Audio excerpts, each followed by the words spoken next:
তবে হ্যাঁ, এই উম্মতের বড় বেঈমানের কারণে আজ গাজার এই করুণ পরিণতি গাজা ভোগ করতেছে। এই উম্মতের বেঈমানি বলে, উম্মত বেঈমানি করলো কে? সৌদি বাদশা কথা বললে কুয়েত কথা বলে না, কুয়েত কথা বললে বাহরাইন কথা বলে না, বাহরাইন কথা বললে কাতার কথা বলে না, কাতার কথা বললে জর্দান কথা বলে না, জর্দান বললে মিশর বলে না, মিশর বললে লিবিয়া বলে না, লিবিয়া বললে ইরাক বলে না, ইরাক বললে সৌদি আরব বলে না। ঠিক কিনা? আমিররা কথা বলে না। কারা কথা বলে না? আমির। কুয়েত, কাতার, বাহরাইন, দুবাই। এই যে আপনাদেরকে বারবার করে বলি যে আব্দুল ওহাব নজদির জামাতটা পুরো নিকৃষ্ট একটা জামাত। মোহাম্মদ ইবনে আব্দুল ওহাব নজদির জামাত যে কত বড় নিকৃষ্ট জামাত, আপনাদেরকে যে বারবার বলি, আপনারা বিশ্বাস করেন না। অনেকে ভাবে মনে হয় এটা হুজুরদের রাজনৈতিক কোন ব্যক্তিগত প্রতিহিংসা। না, এই আব্দুল ওহাব নজদি সেই সিটার, যেই সিটার ব্রিটিশদের সাথে মিলে এই জাজিরাতুল আরবরে ভাগে ভাগে ভাগ করছে। একটা কুয়েত বানাইছে, একটা কাতার বানাইছে, একটা বাহরাইন বানাইছে, একটা দুবাই বানাইছে, একটা জর্দান বানাইছে, একটা সিরিয়া বানাইছে, একটা লেবানন বানাইছে, একটা লিবিয়া বানাইছে, একটা ওই ভূখণ্ড সৌদি আরব বানাই দিছে। ওটা কাতারে ভাগে ভাগে ভাগে ভাগে ভাগ করে দিয়ে করে তোরা শাসন কর। ব্রিটিশরা এই আরবদেরকে জাজিরাতুল আরবরে ঐক্যবদ্ধ না রেখে ছিন্ন ছিন্ন করে ছোট ছোট দেশে, উপদ্বীপে দেশে ভাগ করে দিয়ে এই আরবদেরকে ভাগ করে দিয়েছে। আল্লাহ কসম করে বলি, আরবরা যদি ঐক্যবদ্ধ হয়, পৃথিবীর এমন কোন মায়ের বেটা জন্ম হয় নাই মুসলমানের গায়ে টুকা দিতে পারে। এটা ব্রিটিশদের চাই। এটা আব্দুল ওহাব নজদির দিয়ে এটা কাজ করেছে। আর আপনারা খালি, আমরা বললে আপনারা খালি বলেন যে হুজুরদের এই সব শুধু প্রতিহিংসা। আল্লাহর কসম করে বলি প্রতিহিংসা না। ইতিহাস চর্চা করে দেখেন, যদি আরব বিশ্ব এক হইতো, যদি ইরাক আলাদা না হতো, যদি সৌদি আরব আলাদা না হতো, Kuwait, Qatar, Jahra, Bahrain, Jordan, Syria, Lebanon, Libya যদি এক থাকতো, আল্লাহর কসম করে বলি ইসরাইল ও 24 ঘন্টায় নিঃশেষ হয়ে যায়। কয় ঘন্টা লাগে? 24 ঘন্টা, মাত্র 24 ঘন্টা। শুধু আরবরা একত্রিত হয়ে আরবিয়ান সেনাবাহিনী শুধু মার্চ করবে, এতটুকু সময়, শুধু যাইতে যত সময় লাগবে।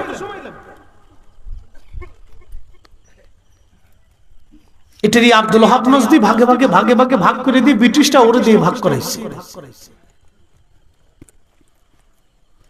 প্রিয় উপস্থিতি হাজিরিন, এই জন্য আপনাদেরকে বারবার আমরা বলি, মোহাম্মদ ইবনে আব্দুল ওহাব নজদির এই দালালিটা বড় মারাত্মক দালালি। সে ব্রিটিশদের দালাল ছিল। ব্রিটিশদের দালালি করার কারণে সে শুধু আরব উপদ্বীপটাকে খণ্ডে খণ্ডে ভাগ করে দিয়েছে। শুধু তাই না, মুসলমানদের মধ্যে বিরাট বড় ফিতনা ঢুকিয়ে দিয়ে আজকে সমাজে সমাজে, এলাকায় এলাকায়, গ্রামে গ্রামে মুসলমানদের মধ্যে মতানৈক্য সৃষ্টি করে দিয়েছে। কথা বলেন ঠিক কিনা? কি সৃষ্টি করছে? মতানৈক্য সৃষ্টি করে দিয়েছে। মতানৈক্য সৃষ্টি করে দিয়েছে। এই জন্য দেখবেন মুসল্লি মুসল্লি ভেজাল, গ্রামে গ্রামে ভেজাল। বাংলাদেশে যদি কোনোদিন যুদ্ধ লাগে, তাহলে মনে রাখবেন বাঙালিরা শত্রুর সাথে যুদ্ধ করা লাগবে না, বাঙালিরা নিজেরা নিজেরা যুদ্ধ করে শেষ হয়ে যাবে। কি কি কথা বল না কেন? এখন প্রশাসন একটু দুর্বল হয়েছে। দুর্বল হওয়ার কারণে যে পরিমাণে ডাকাত বের হইছে, যে যারে আপনি জীবনে কল্পনা করেন না সেও ডাকাতি করে তোর জন্য বের হয়ে গেছে। হেতেও ডাকাতি করে। বাংলাদেশের কোন গ্রামে কারো বাড়ি যদি 10টা গরু থাকে, সে বেটা রাত্রে ঘুমাইতে পারে না, চোরের চিন্তায়। কি কথা বল না? খারাপ কইছি আমি কি মিছা কথা বলতেছি? চোরের চিন্তায় ঘুমাইতে পারে না। যার একটা ভালো গরু আছে, 2-2.5 লক্ষ টাকার গরু আছে, সেই বেটা ঘুমাইতে পারে না। কোন সময় জানি চোর আছে। প্রশাসন একটু দুর্বল হওয়ার কারণে দেখেন বাংলাদেশের মানুষ কি পরিমাণে চোর হয়েছে, কি পরিমাণে ডাকাত হয়েছে। রাস্তাঘাটে চলাটা ভয়ঙ্কর অবস্থা। চলাটাই ভয় করে যে কোন সময় ডাকাতি ধরে, কোন সময় না। যে আমরা তো অনেক বড় রিস্কের ভিতরে চলি। আল্লাহর সাহায্য ছাড়া কোনো সাহায্য নেই। আল্লাহর সাহায্য ছাড়া কোনো সাহায্য না। আমার আগে পরে বহু ডাকাতি দেখছি, এই কয়েক মাসের ভিতরে দেখছি। আগে পরে আল্লাহ আমার ফেলাইছে না। আগে হয়েছে না পরে হয়েছে, আগে হয়েছে না পরে হয়েছে। ডাকাতি বহু দেখছি, রক্তাক্ত অবস্থায় দেখছি, কঠিন পরিস্থিতিও দেখছি। প্রশাসন একটু দুর্বল হতে মানুষের চেহারা চেঞ্জ হয়ে গেছে। তা আমি চিন্তা করি মাঝে মধ্যে যে বাঙালিদের তো যুদ্ধ করার দরকার নাই, বাঙালিদের নিজেরাই মরি শেষ হয়ে যায়। যুদ্ধ যদি ধরেন মায়ানমারের সাথে যুদ্ধ লাগছে, ধরেন লেগে গেছে, যুদ্ধ লেগে গেল, তো যুদ্ধ তো বাঙালিকে যুদ্ধ করার দরকার নেই, তো বাঙালি নিজে মারবে। কারণ হাতে অস্ত্র যদি চিন্তা করে কেউ আমার 3 দিন আগে থাপ্পড় দিছিল না, আজকে একটা মজা দিয়ে দিই, ঠুস করে বেরিয়ে দেবে যা। কই আমার সে জমি নিয়ে ঝগড়া লাগছিল না, ওরে আর বাসকে বাটাম চালান দিতেছি, যেহেতু মেশিন গান একটা পাইছি তো আজ করে বাটাম চালান দিয়ে দিই। মোটামুটি এই করিয়া বাংলাদেশে কয়েক মানুষ মিনিমাম হলো 10 লক্ষ মানুষ মারা যাবে 7 দিনের ভিতরে। 10 লক্ষ মানুষ নাই, খালি দেখবেন যে লাশের পর লাশ। এটা বাঙালি, এটা কেমন জাতের জাত? খালি যদি বলেন যে আল্লাহ যদি কয় আরে বাঙালি, তোকে একবারে উন্মুক্ত করে দিলাম, যে জাত চাবি আমি আল্লাহ তাই দেব। যদি এই ঘোষণা আল্লাহ দেয় যে তোরা বাঙালিরা যা চাবি আমি আল্লাহ তাই দিয়ে দিব, তাহলে দেখবেন যে কতজন ল্যাংড়া হইব, কানা হইব, বুবা হইব, খুড়া হইব, পাগল হইব। বলে কে কে একজন হাত তুলে আল্লাহ ও আমার থাপ্পড় মারছিল, ওর কানা বানাই দাও। কি কথা কথা, এটা বাঙালি খুব মারাত্মক হিংসা পরায়ণ, মারাত্মক হিংসা। আল্লাহ হিংসা থেকে আমাদেরকে বের করে আনুক, সকলে বলেন আমিন। একটু জবান খুলে আল্লাহুম্মা সাল্লি আলা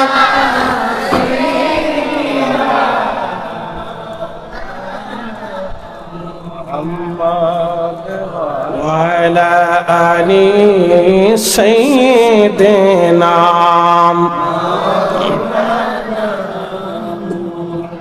مدى اللهم صل على سيدنا محمد وعلى آل سيدنا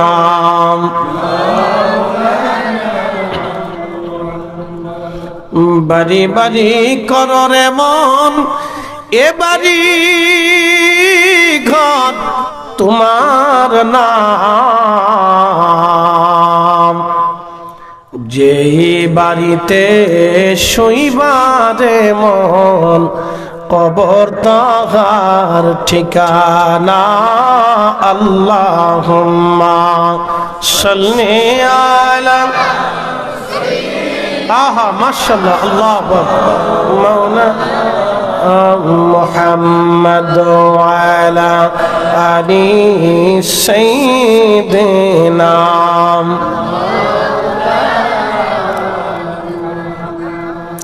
বলছিলাম গাজা আবার ঘুরে দাঁড়াবে, বলছিলাম গাজা আবার প্রতিষ্ঠিত হবে, গাজায় আবার কোলাহল আসবে, গাজায় আবার মানব বসতি হবে, গাজার মুসলমানরা বাইতুল আকসা আবার তারা শাসন করবে। প্রশ্ন রাখতে পারেন ফরিদি হুজুর কেমনে হবে? হ্যাঁ শোনা ইতিহাস, শুনে যাবেন। আল্লাহর প্রতি বিশ্বাস রাখবেন। আমার আল্লাহ আল্লাহর পথের মুজাহিদদেরকে সাহায্যের ওয়াদা আল্লাহ করেছেন। তবে মনে রাখেন উহুদের যুদ্ধ কিন্তু সাময়িকভাবে ক্ষতিগ্রস্ত হয়েছিল মুসলমান, ঠিক কি না? উহুদের যুদ্ধে কিন্তু সাময়িকভাবে ক্ষতিগ্রস্ত হয়েছিল। হুনাইনের যুদ্ধ মুসলমান সাময়িকভাবে ক্ষতিগ্রস্ত হয়েছিল, কিন্তু বিজয় হয়েছিল দীর্ঘ। অতএব গাজার মুসলমান যদিও সাময়িকভাবে ক্ষতিগ্রস্ত হচ্ছে, আরব বিশ্বের যারা লিডার আছে লিডারদের বেঈমানি করার কারণে, ঠিক কিনা? না আমরা বেঈমানি করছি? আমরা করছি? আমরা বাঙালিরা করছি? না আমরা এখনো করি নাই। আমরা বাঙালিরা এখনো ফিলিস্তিনিদের সাথে বেঈমানি করি নাই, আমরা করি নাই। করলে আরবের আমিররা করেছে। কি কথা কন না কেন? আরবের আমিররা করেছে। যারা আমার দেশে আত্মঘাত তারাবি বানাইতে চায় তারা করছে, কথা কন না কেন? যারা এদেশে এসে মুসলমানদের ভিতরে ফিতনা ঢুকাচ্ছে, ফিতনার বীজ বপন করতেছে, তারা বেঈমানি করেছে। এই কথা কন না কেন? আমরা করি নাই।